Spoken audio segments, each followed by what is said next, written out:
This channel does not promote or encourage any violence, harmful, or illegal activities. All content provided by this channel is meant for educational purpose only.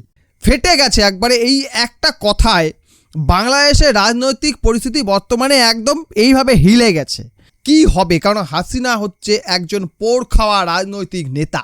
তাদের একদম নিচের দুটো খুলে পড়ে যাচ্ছে।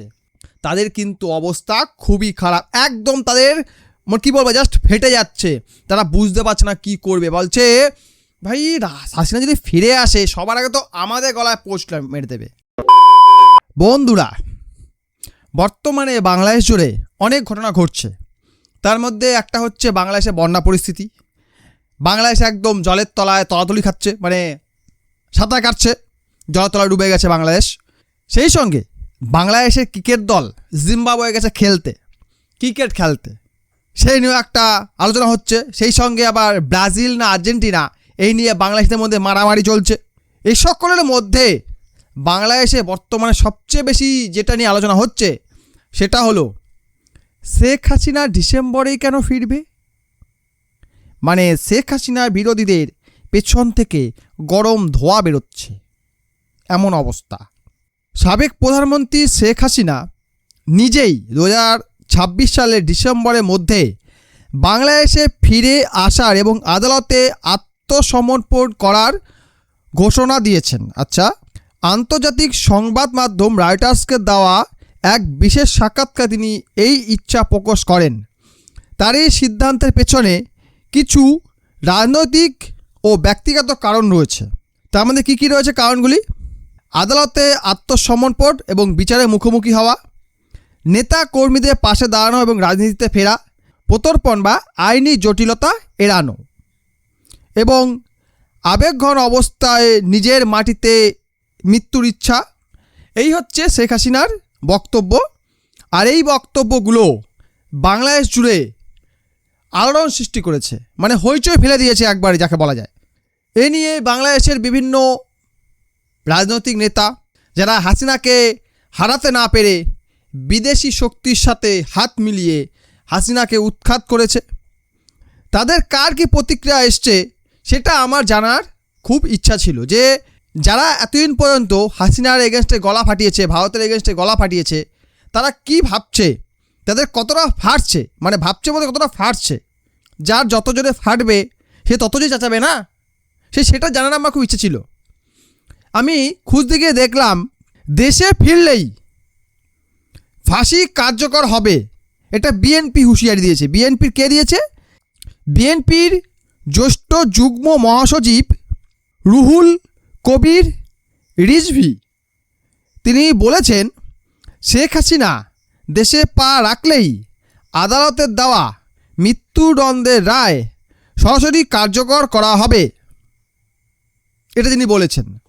সেই সঙ্গে আন্তর্জাতিক অপরাধ ট্রাইব্যুনাল চিফ প্রসিকিউটর এবং সরকারি উপদেষ্টারা শেখ হাসিনার এই বক্তব্যকে এক প্রকার রাজনৈতিক চাল হিসাবে দেখছেন। ট্রাইব্যুনালের পক্ষ থেকে বলা হয়েছে, যদি শেখ হাসিনা সত্যিই আদালতের মুখোমুখি হতে চান তবে ডিসেম্বরের জন্য দীর্ঘ অপেক্ষা করার কোনো প্রয়োজন নেই। তার এখনই বা আইনি প্রক্রিয়া কালকেই দেশে ফেরা উচিত। আন্তর্জাতিক অপরাধ ট্রাইব্যুনালের চিফ প্রসিকিউটর এবং সরকারি উপদেষ্টারা, আন্তর্জাতিক, বাপরে, মানে একের অধিক দেশকে নিয়ে হয় আন্তর্জাতিক বা বিশ্ব যেটা বলে হয়, সেই আন্তর্জাতিক অপরাধ ট্রাইব্যুনাল সেটা বাংলাদেশেই রয়েছে। সে বলছে ডিসেম্বরে কেন, কালকেই আসুন। এদিকে যে ফেটে যাচ্ছে সেটা তিনি বলছেন না। সেই সঙ্গে বিপক্ষ শিবিরের রাজনৈতিক বিশ্লেষক এবং বৈষম্য বিরোধী যাদের সবচেয়ে বেশি ফাটার কথা, তারা কি বলছে, শেখ হাসিনার এই ডিসেম্বরের ডেডলাইন আসলে বাস্তব কোনো পরিকল্পনা নয়, বরং এটি একটি রাজনৈতিক কৌশল। 2024 সালের আগস্টে দেশ ছেড়ে পালানোর পর আওয়ামী লীগের রাজনীতি প্রায় সম্পূর্ণ নিষিদ্ধ হয়ে পড়েছে। ভারতে এসে এই ধরনের বক্তব্য দিয়ে শেখ হাসিনা তার হতাশ ও আত্মগোপনে থাকা দলের নেতা কর্মীদের মনোবল চাঙ্গা করার এবং দলটিকে আবার রাজনৈতিকভাবে সক্রিয় করার চেষ্টা করছেন। মানে যারা বেশি পাকা, যারা আন্দোলন করে নিজের পকেট ভরেছে, তাদের এটা বক্তব্য। সেই সঙ্গে বাংলাদেশের কিছু সরকারপন্থী মহল ও আইনি বিশেষজ্ঞদের একাংশ বলছে, বাংলাদেশ সরকার ভারতকে শেখ হাসিনাকে ফেরত দেওয়ার জন্য যে ক্রমাগত কূটনৈতিক চাপ ও আনুষ্ঠানিক চিঠি দিচ্ছে, তা থেকে ভারতকে কিছুটা স্বস্তি দিতেই হাসিনার এই বক্তব্য। ভারত যাতে আন্তর্জাতিক মহলে বলতে পারে যে হাসিনা নিজেই চলে যাচ্ছেন, এই প্রত্যর্পণের দরকার নেই, সেই সুবিধাজনক অবস্থান তৈরির জন্য এই ঘোষণা। তবে বিপক্ষরা দাবি করেছে, ভারত সরকার তাকে ট্রাভেল পাস বা আইনি নথিপত্র না দিলে কূটনৈতিক পাসপোর্ট বাতিল হওয়ায় হাসিনার পক্ষে এভাবে হুট করে দেশে ফেরা অসম্ভব। অনেকে এটা মনে করছে ভারতকে বারবার চাপ দিচ্ছে বাংলাদেশ সরকার যে হাসিনাকে ফেরত দাও। ভারতকে যাতে এটা বলতে না পারে সেই কারণে হাসিনা নাকি বলেছে আমি ডিসেম্বরেই ফিরে যাব দেশে। এটা তাদের বক্তব্য। তাদের যে ফাটছে সেটা তারা বলতে পারছে না, কারণ সরকারি মহল হোক বা যাই হোক, বর্তমানে সরকার যারা অংশ বা সরকারের সাথে যুক্ত আছে বা যে কোনো পার্টির নেতা, আওয়ামী লীগ বাদে যে কোনো পার্টির নেতাদের ফেটে গেছে একবারে এই একটা কথায়। বাংলাদেশের রাজনৈতিক পরিস্থিতি বর্তমানে একদম এইভাবে হিলে গেছে।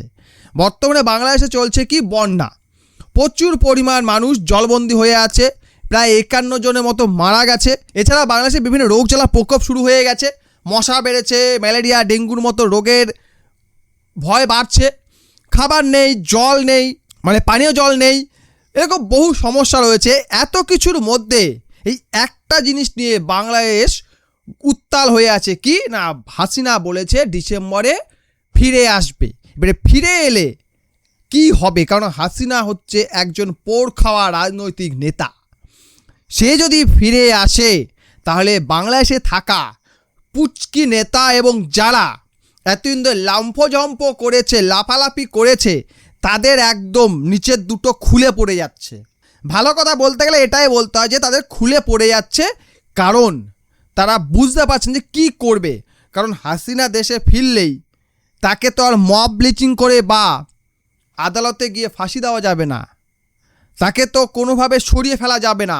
কারণ হাসিনা ফিরবে মানে একদম পরিকল্পনা করেই ফিরবে, কারণ সে ডিসেম্বর অবধি টাইম নিয়েছে। এটা সবে জুলাই, এখনও পর্যন্ত 5টা মাস সময় আছে। এই 5 মাসের মধ্যে হাসিনা কিন্তু একদম আটোসাটো ব্যবস্থা করে নেবে। সে একটা রাজনৈতিক নেতা, বাংলাদেশের প্রধানমন্ত্রী, এক্স প্রাইম মিনিস্টার, সে রাজনীতিটাকে খুব ভালো করে জানে। আর এই কারণে বাংলাদেশের বর্তমান যারা বিপক্ষ রাজনীতি, মানে আওয়ামী লীগের বিপক্ষ রাজনীতিবিদ বা বিপক্ষ রাজনৈতিক নেতা, তাদের কিন্তু অবস্থা খুবই খারাপ। একদম তাদের কী বলবো, জাস্ট ফেটে যাচ্ছে। তারা বুঝতে পারছে না কি করবে। বলছে ভাই হাসিনা যদি ফিরে আসে সবার আগে তো আমাদের গলায় পোস্ট মেরে দেবে, সবার আগে আমাদের গলায় পোস্ট মেরে দেবে। কারণ যে নির্বাচনটা হয়েছে সেই নির্বাচনে আওয়ামী লীগকে দাঁড়ানোর সুযোগই দেওয়া হয়নি, এই কারণে বিএনপি ক্ষমতায় এসছে।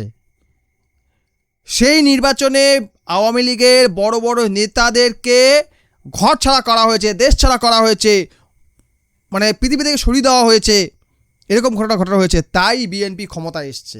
তাই সরকারের জন্য এবং সরকারের বিরোধী যারা রয়েছে, বিপক্ষ বর্তমানে যারা রয়েছে, জামাত, শিবির, এনসিপি, এদের জন্য কিন্তু বিপদ।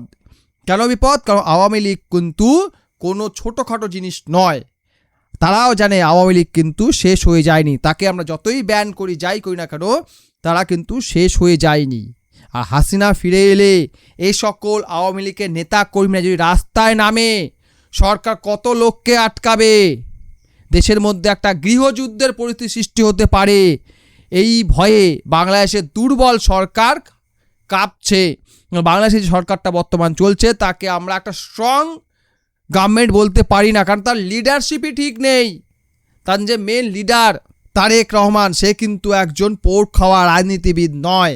এই কারণে কিন্তু বহু রাজনৈতিক বিশেষজ্ঞ মনে করছে হাসিনা যদি বাংলাদেশে ফেরে, বাংলাদেশ একদম ভূমিকম্পের ন্যায় কেঁপে উঠবে। এই নিয়ে আপনার মতামত জানাবেন। ভিডিওটি বেশি করে শেয়ার করবেন, ভালো লাইক করবেন, চ্যানেলের জন্য সাবস্ক্রাইব অবশ্যই করবেন। ভিডিও দেখার জন্য অসংখ্য ধন্যবাদ।